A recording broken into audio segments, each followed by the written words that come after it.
Hey, it's Rex here. I just received the new Opernterface KVM card for the uConsole. I've already went ahead and repackaged it to add it to my repo so you can easily install it in the future. All the configurations and everything are already done in the packaging, so no need to add anything to the udev rules. Just simply apt install Opernterface KVM, and then it should show up in the System Tools menu.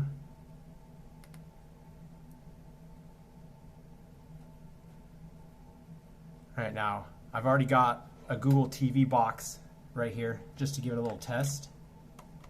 Let's plug that in. And it looks like it's working. I've not been able to get audio going out of it yet, but I can play with it and everything normally.